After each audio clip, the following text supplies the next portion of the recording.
Hello everyone. दोस्तों, set number 2 के 3 part cover करने के बाद इस वीडियो में रहने वाला है पार्ट नंबर 3।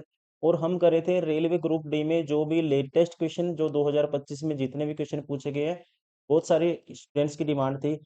वो क्वेश्चन ही हम सोल्व कराए, आपकी डिमांड पे सोल्व करवाने के लिए हमने शुरू किया था। ये कह सकते हैं कंप्लीट कोर्स होने वाला है, जिसमें आपको पूरा क्रैश कोर्स रहेगा। जितने भी क्वेश्चन पूछे गए हैं 2025 में रेलवे ग्रुप डी में, वो सारे क्वेश्चन सोल्व करने की हमने ये सीरीज स्टार्ट की थी। और इसमें भी हमने सेट 1 कंप्लीट किया था, 100 क्वेश्चन किए थे उसमें। अभी ये सेट नंबर 2 और इसका है, ये है पार्ट नंबर 4। पार्ट 4 में आपको पता ही होगा, जो ग्रुप डी है साइंस का वेटेज अच्छा रहता है ग्रुप डी में, और साइंस का जो लेवल भी है, क्वेश्चन भी अच्छे पूछे जाते हैं। यहाँ से प्रैक्टिस करने का फायदा ये होगा, एक तो 2025 में इतने सारे क्वेश्चन पेपर पूछे हैं, कंप्लीट आपका सिलेबस भी रिवाइज हो जाएगा। और आपको जो कह सकते हैं ना, एक होता है फैमिलियर हो जाओगे आप नए क्वेश्चन के साथ, जो जिस टाइप के क्वेश्चन आजकल पूछे जा रहे हैं। वरना बहुत सारे स्टूडेंट ऐसे होते हैं जिनको आता भी, पढ़ा भी, उन्होंने बहुत पढ़ा है, लेकिन वो पुराने क्वेश्चन लगाते जा रहे हैं।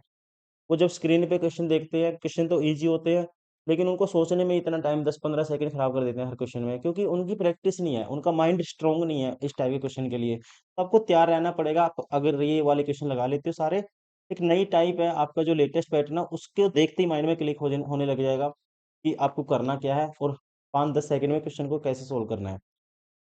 चलिए दोस्तों, स्टार्ट करते हैं। साइंस के सारे क्वेश्चन करेंगे, 25 क्वेश्चन है सेट नंबर 2 के। 27/11/2025, सितंबर 2। क्वेश्चन नंबर 1, जीवों में लैंगिक जनन के संबंध में सही विशेषता का चयन कीजिए। Select the correct feature about the sexual reproduction in organism. मतलब ये कहता है दोस्तों, सेक्सुअल रिप्रोडक्शन की जो सही फीचर है वो क्या है, ये आपसे पूछा गया है। आपको ध्यान रखना है, सेक्सुअल रिप्रोडक्शन में दो पेरेंट मेल और फीमेल का डीएनए मिलकर एक नया कॉम्बिनेशन बनाता है, जिससे बच्चे में थोड़ा बहुत वेरिएशन आ जाता है। राइट आंसर होगा इसका ऑप्शन डी, कह सकते हैं। यह संतति में दो माता पिता के डीएनए को शिफ्ट करता है। It combines the DNA of two parents in the offspring. Question number 2, which structure is used by pea plant to climb up other plants. मतलब कहता है, मटर से बोलते हैं पी, इसका पौधा ऊपर चढ़ने के लिए क्या यूज करता है। इसका राइट आंसर होगा, आपको ध्यान रखना है, मटर के पौधे में दोस्तों पतली पतली स्प्रिंग जैसी स्ट्रक्चर होती है। इसे प्रातन बोलते हैं हिंदी में, और इंग्लिश में बोलते हैं इसको टेंड्रिल्स। इंग्लिश में टेंड्रिल्स बोलते हैं, और हिंदी में बोलते हैं इसको प्रातन। प्रातन कहते हैं। और ये किसी भी चीज को पकड़कर पौधे को ऊपर चढ़ने में मदद करती है। राइट आंसर होगा दैट इज प्रातन, टेंड्रिल्स। क्वेश्चन नंबर 3, क्रिकेट खिलाड़ी तेज गति से आती गेंद को पकड़ते समय अपने हाथों को पीछे की ओर क्यों खींच लेता है। इसका कारण होता है, आपको याद रखना है, हाथ पीछे खींचने से बॉल को रोकने का टाइम बढ़ जाता है। फिजिक्स के हिसाब से दोस्तों, अकॉर्डिंग टू फिजिक्स, टाइम बढ़ने से जो इम्पैक्ट फोर्स है, इम्पैक्ट फोर्स मतलब कि जो झटका लगता है ना, एकदम जो झटका लगता है वो कम हो जाता है। झटका कम लगेगा फिर, और उससे जो हाथों में जो चोट है उसकी वजह से फिर कम लगती है। ये कारण होता है। राइट आंसर होगा इसका option A, to increase the time of impact, मतलब जो झटका, so that the force acting on the hands decreases. Question number 4, जंतुओं के सहयोगी संयोजी ऊतकों में वसा कोशिकाएं लोब्यूल्स में व्यवस्थित होती है, जो डैश के विभाजन द्वारा पृथक होती हैं। कहते हैं, in the connective connective tissues of animals, the fat cells are arranged into lobules which are separated by partitions of। मतलब कहता है, एनिमल्स के टिश्यू में फैट सेल्स को कौन अलग करता है। आपको ध्यान रखना है, इसका जो राइट आंसर होगा ये होगा ऑप्शन ए। जो हमारे शरीर में दोस्तों कह सकते हैं चर्बी मीन्स फैट होता है, उसके लोबुल्स को कोलेजन और एस्टिन के द्वारा अलग किया जाता है। एस्टिन इलास्टिन के जो फाइबर होते हैं, उनके द्वारा, इलास्टिन के फाइबर्स के द्वारा इनको अलग अलग किया जाता है। राइट आंसर होगा ऑप्शन ए, कैलोजन बोल सकते हैं, कोलेजन और इलास्टिन तंतु के द्वारा। ठीक है, यही पूछा गया था, एनिमल्स के टिश्यू में फैट सेल्स को कौन अलग करता है, तो वो किया जाता है कोलेजन और इलास्टिन तंतु, इलास्टिन फाइबर्स के द्वारा। क्वेश्चन नंबर 5, निम्नलिखित में से कौन सा अल्ट्रासाउंड का अनुप्रयोग नहीं है? Which of the following is not an application of ultrasound? इसका राइट आंसर होगा दोस्तों, इसका राइट आंसर होगा option A, regular hearing tests. मतलब जो अल्ट्रासाउंड है इसका यूज क्लीनिंग, मेडिकल इमेजिंग और क्रैक्स ढूंढने में होता है, लेकिन नॉर्मल हीयरिंग टेस्ट में इसका यूज नहीं होता। राइट आंसर होगा ऑप्शन ए। क्वेश्चन नंबर 6, धातुओं का संक्षारण एक ऐसी प्रक्रिया है जिसमें, मतलब इंग्लिश में कहता है, जैसे धातु है, धातु मीन्स मेटल्स, मेटल का जो कोरोजन होता है, कोरोजन होता है वो क्या है? ये क्वेश्चन भी अक्सर कहीं ना कहीं पूछा जाता है, तो आपको याद रखना है, इसका जो राइट आंसर होगा ये होगा ऑप्शन बी। क्योंकि जब मेटल्स हवा में नमी के कांटेक्ट में आते हैं दोस्तों, तो ये रिएक्ट करते हैं, और रिएक्ट करने के बाद ऑक्साइड या कह सकते हैं सल्फाइड बना लेते हैं। इससे, जैसे कि लोहे पे जैसे जंग लग जाता है, इसी का एग्जांपल है लोहे में जंग लगना, और इससे मेटल खराब हो जाती है, और यही है अपक्षारण, वह अपक्षारण कह सकते हैं। धातु का क्षारण एक ऐसी प्रक्रिया है जिसमें धातुएं पर्यावरणीय कारकों के साथ अभिक्रिया रिएक्ट करके साइड सल्फाइड कार्बोनेट में रूपांतरित हो जाती हैं, इससे खराब होने का खतरा बढ़ जाता है। क्वेश्चन नंबर 7, निम्नलिखित में से कौन सा वसांगति के संबंध में मेंडल के निष्कर्ष को सही रूप से दर्शाता है? मतलब मेंडल के इनहेरिटेंस का जो नियम है दोस्तों, मेंडल के इनहेरिटेंस का जो कह सकते हैं सही, इनमें से कंक्लूजन कौन सा है, निष्कर्ष कौन सा है सही मेंडल के इनहेरिटेंस का, वसांगति का? तो आपको ध्यान रखना है, मेंडल ने बताया था कि हर एक गण मीन ट्रेट, दो फैक्टर जिन्हें क्या कहते हैं, जीन कहते हैं, कंट्रोल करते हैं। एक को मम्मी, एक कह सकते हैं एक मम्मी से, और एक कहाँ से मिलता है, एक पापा से मिलता है। राइट आंसर होगा इसका option C.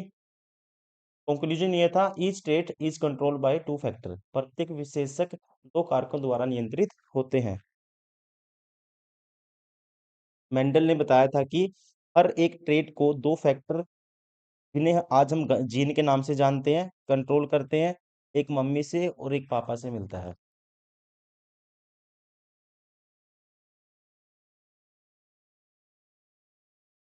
Which of the following is the result of increasing pressure on gas?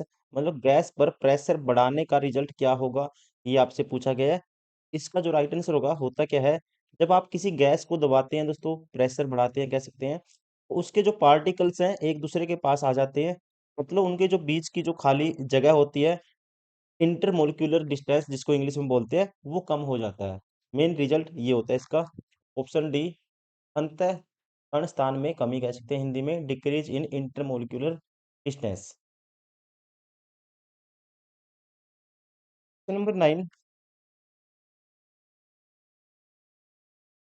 an object is dropped from a height 78.4 meter, what is the time taken to reach the ground? और gravity की value है 9.8 metre पर second square. मतलब आपको बताना है, एक object को 78.4 मीटर से गिराया गया, ग्राउंड तक पहुंचने में कितना टाइम लगेगा, और जी की वैल्यू कितनी है, 9.8 है। तो इसके लिए फॉर्मूला यूज करते हैं हम, एच इज इक्वल टू होता है 1/2 जी टी स्क्वेयर। एच की वैल्यू क्या है, 78.4 है, क्या आएगा 1/2, जी की वैल्यू क्या है जी, 9.8 है, और बराबर है इंटू में टी स्क्वेयर है, टी की वैल्यू आपको बतानी है। इसको दोस्तों काटेंगे, ये आएगा 4.9, और बटे में चला जाएगा, कह सकते हैं 4.9 हो जाएगा ये बटे में, पॉइंट से पॉइंट कैंसिल, और 7 से काट देते हैं इसको, 7 तो 7 49, 7 से काटते हैं दोस्तों, 7 एकम 7 उतारेंगे, फिर 7 एकम 7, 7 दूनी 14, 112, और इसको काटेंगे, फिर ये आएगा 16, 16 बराबर है टी का स्क्वेयर, तो टी की वैल्यू क्या आएगी, टी बराबर आएगा 4 सेकेंड आएगा। राइट आंसर होगा इसका ऑप्शन डी। क्वेश्चन नंबर 10, निम्नलिखित में से कौन सी विधि फसलों के लिए जल उपलब्धता में वृद्धि हेतु सिंचाई की नई पहल का हिस्सा है? Which of the following method is part of the fresh initiatives in irrigation to improve water availability for crops? मतलब कि कहता है इरिगेशन मतलब सिंचाई की नई पहल कौन सी है? तो नई पहल है जी इनमें से, राइट आंसर होगा ऑप्शन ए, वर्षा जल संचयन और जल ग्रहण प्रबंधन, rain water harvesting and water shade management. आजकल है जो, आजकल पानी बचाने के लिए रेन वाटर हार्वेस्टिंग मतलब बारिश का पानी बचाना और वाटर शेड मैनेजमेंट पर ज्यादा जोर दिया जाता है आजकल। ये आपको ध्यान रखना है। Option A.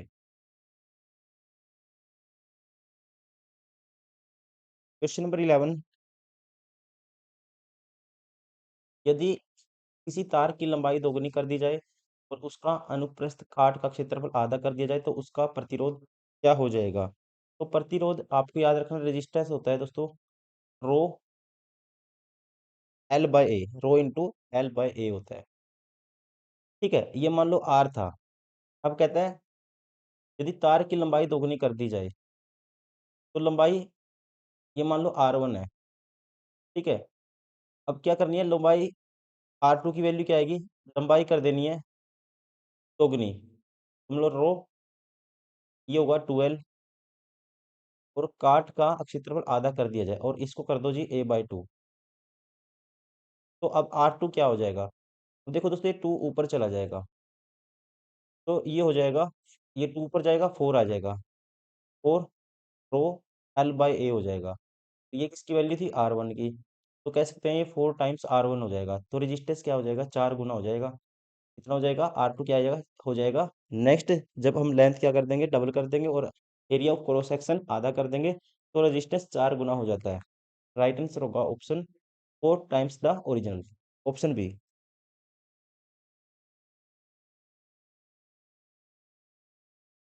क्वेश्चन नंबर 12, निम्नलिखित में से कौन सा रासायनिक ऊर्जा के उष्मा ऊर्जा में रूपांतरण का सर्वोत्तम उदाहरण है? Which of the following is the best example of the conversion of chemical energy into heat energy? मतलब कहता है केमिकल एनर्जी से हीट एनर्जी का बेस्ट एग्जांपल क्या है, केमिकल एनर्जी से हीट एनर्जी का बेस्ट एग्जांपल क्या है? तो बेस्ट एग्जांपल होता है बर्निंग ऑफ फूड, लकड़ी का जलना। जब लकड़ी जलती है तो उसके अंदर की जो केमिकल एनर्जी मतलब कि जो गर्मी होती है, हीट होती है, उसमें बदल जाती है दोस्तों, हीट में बदल जाती है। Right answer of option D. Question number 13, are the pair of dash, कहता है आर द पेयर ऑफ। अब देखो, आर्गन मास नंबर 40 और कैल्शियम मास नंबर दोस्तों क्या हो गया, मास दोनों में क्या होगा, आर्गन मास 40 है इसका और कैल्शियम का मास 40 है। दोनों का एटॉमिक मास सेम होता है, आर्गन का और कैल्शियम का दोनों का जो एटॉमिक मास है दोस्तों सेम होता है। एटॉमिक मास सेम हो इसलिए फिर बोलते हैं, हम क्या बोलते हैं, आइसोबार, सम भारिक बोलते हैं। राइट आंसर होगा इसका ऑप्शन डी, दैट इज समभारिक, आइसोबार्स। बार सेम है, भार सेम है, आइसोबार होगा। मास सेम है, आपको याद रखना क्या होगा फिर, आइसो बार बोलते हैं इसको। क्वेश्चन नंबर 14, एक पौधे को उखाड़कर धूप में छोड़ दिया गया, कुछ घंटों बाद पौधा मुरझाया हुआ और कमजोर दिख रहा था, का सबसे संभावित कारण क्या हो सकता है? अब आसान है दोस्तों, जो पौधे को जब उखाड़ेंगे, उखाड़ने पर उसकी जो जड़ें हैं पानी लेना बंद कर देती हैं, आपको पता ही होगा। और पानी जो जाता है जाइलम से जाता है, जाइलम के जरिए पानी का जो फ्लो होता है जाइलम के जरिए होता है, जो कंडक्शन होगा दोस्तों वो रुक जाएगा, फ्लो रुक जाएगा पानी का, और पौधा क्या हो जाएगा, मुरझा जाएगा।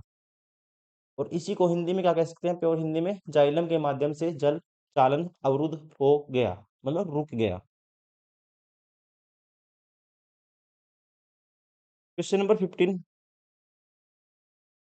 कार्बन का वह विशिष्ट लक्षण क्या है जो इसके अधिक संख्या में कार्बनिक यौगिकों के निर्माण का कारण बनता है?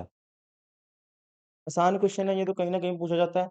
कार्बन क्या करता है, एक तो टेट्रा वैलेंसी बनाता है, मतलब कि चार आएंगे लास्ट में, सेल में चार इलेक्ट्रॉन होंगे तो बॉन्ड बनाना इजी हो जाता है, ड्यू टू एक तो टेट्रा वैलेंसी होती है कारण। और दूसरा दोस्तों कारण क्या होता है, कैटाइनेशन होता है। कैटाइनेशन का मतलब ये क्या करता है, कार्बन कार्बन के साथ भी बॉन्ड बना लेता है, कार्बन कार्बन के साथ भी बॉन्ड बना लेता है, एक लंबी चेन क्रिएट कर लेता है। राइट आंसर होगा option D. both tetravalency and catenation. Question number 16. The process used for removing the gangue from the ore are based on the differences between which properties of the gangue and the ore. मतलब कहता है दोस्तों जो कचरा है हटाने की process किस पर डिपेंड करती है, कचरा हटाने की प्रोसेस किस पे डिपेंड करती है, तो ये डिपेंड करती है, आपको याद रखना है, किसी भी कह सकते हैं और से अगर हमें कचरा हटाना है तो हम यूज करते हैं उसकी केमिकल और फिजिकल प्रॉपर्टी का यूज करते हैं। इसका केमिकल और फिजिकल का। राइट आंसर होगा ऑप्शन बी, ये आपको याद रखना है। Question number 17। What is the common between the reaction of metal sodium carbonate and sodium bicarbonate with hydrochloric acid? मतलब कहता है सोडियम कार्बोनेट और बाइकार्बोनेट की हाइड्रोक्लोरिक एसिड मतलब HCl के साथ रिएक्शन में कॉमन क्या है, कॉमन क्या होता है, ये आपको बताना है।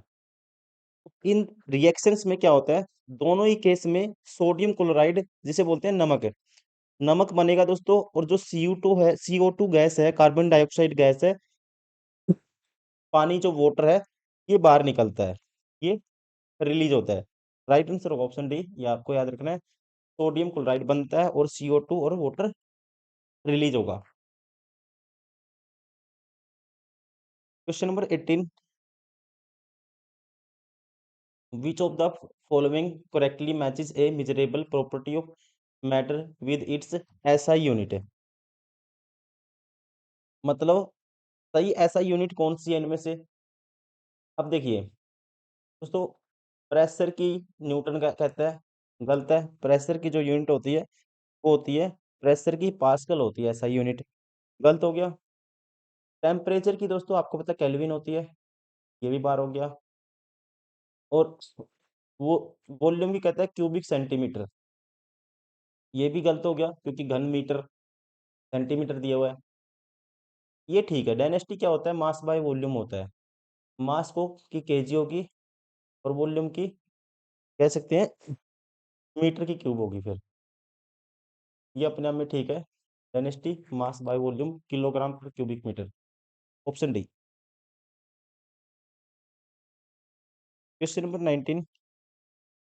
एक भारी लकड़ी के गुटके को किसी खुरदरे फर्श पर धकेला जाता है, लगाया गया बल धीरे धीरे बढ़ाया जाता है, और आपको बताना है निम्नलिखित में से कौन सा कथन इन तीनों चरणों में बल की स्थिति का सही वर्णन करता है।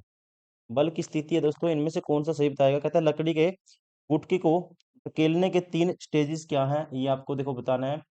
3 स्टेजेस आपको रिप्रेजेंट करने हैं, कौन कौन से 3 लेवल हो सकते हैं। अब इसमें होता क्या है देखो, पहले तो कहता है ब्लॉक हिलता नहीं है। दूसरा कहता है फिर एक निश्चित बल पर ब्लॉक फिसलना शुरू कर देता है। और तीसरा कहता है अंततः जब ब्लॉक फिसल रहा होता है तो वह स्थिर वेग से चलता है। तो यहाँ पे दोस्तों ध्यान रखना आपको, जब तक नहीं हिला, जब तक वो हिलेगा नहीं तब तक जो फोर्स क्या रहता है, बैलेंस रहता है, मतलब कि संतुलित रहता है। जब हिलना शुरू कर देता है तब अनबैलेंस हो जाता है, असंतुलित हो जाता है। और जब फिक्स स्पीड से वो चल रहा होता है या मूव करेगा तो फिर बैलेंस हो जाएगा। तो यहाँ पे राइट आंसर होगा, पहले होगा संतुलित चरण, फिर होगा इनबैलेंस असंतुलित, फिर होगा दोबारा से बैलेंस जब वो स्पीड से चल रहा होगा। राइट आंसर होगा इसका ऑप्शन बी। Question number 20। उत्तल लेंस को अभिसारी लेंस भी कहा जाता है क्योंकि dash a convex lens is also called a converging lens because. जब कोई भी कन्वर्जिंग लेंस है वो लाइट को क्या करेगा, इकट्ठा करेगा, कन्वर्ज करेगा एक जगह। कन्वर्ज मीन्स इकट्ठा करना। तो यहाँ पे कह सकते हैं ये लेंस अपने यहाँ पर जो अपने ऊपर पड़ेगी ना दोस्तों, पैरेलल लाइट आएगी रेज की, उसको एक पॉइंट पर इकट्ठा कर देगा, इकट्ठा कर देता है, यही कारण है। It brings parallel rays to focus at a point, यह समानांतर किरणों को एक बिंदु पर केंद्रित करता है। और यही पूछा है उत्तल लेंस को अभिसारी लेंस भी कहा जाता है, क्यों? क्योंकि ये समानांतर पैरेलल रेज होंगी उसको एक पॉइंट पर इकट्ठा कर देगा, फोकस कर देगा। Question number 21, concentrated sulfuric acid can be regarded as a dehydrating agent because it removes water from which of the following। मतलब वो कहता है सल्फ्यूरिक एसिड कहाँ से पानी निकालता है। अब आपको याद रखना है सल्फ्यूरिक एसिड है, इसको माना जाता है स्ट्रॉन्ग डिहाइड्रेटिंग एजेंट, इसको माना जाता है दोस्तों।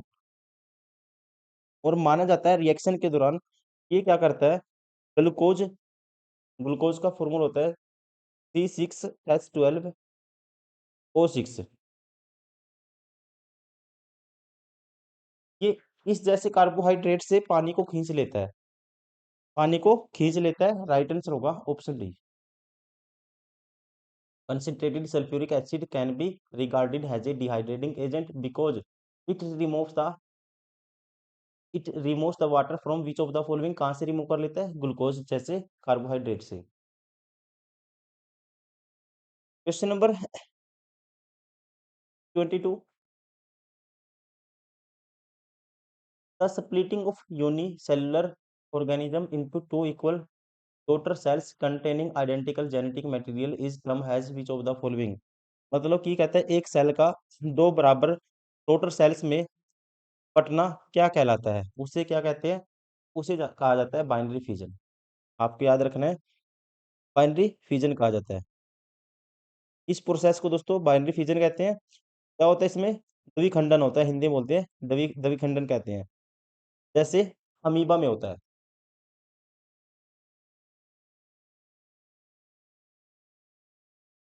क्वेश्चन नंबर 23, सेल वॉल या कह सकते हैं किसी भी जीव में कोशिका भित्ति का स्थान क्या होता है। सेल वॉल कोशिका भित्ति का कहाँ होती है, ये पूछा गया आपसे।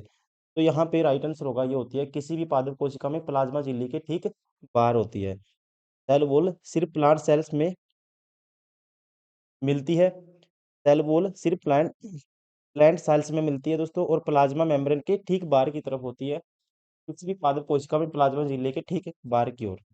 Option C is correct.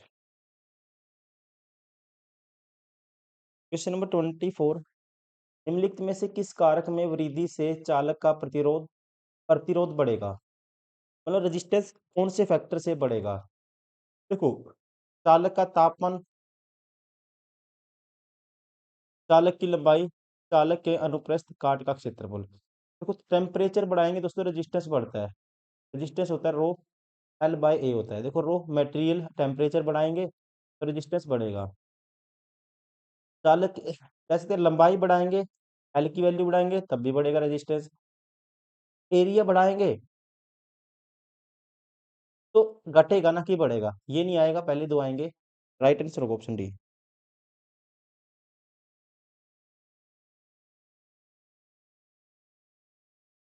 Question number 25,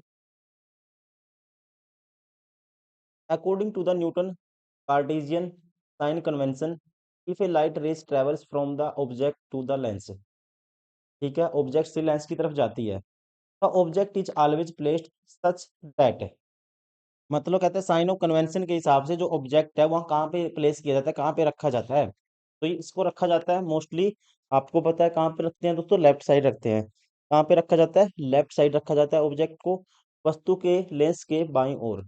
right answer होगा option B, the object is placed to the left of the lens.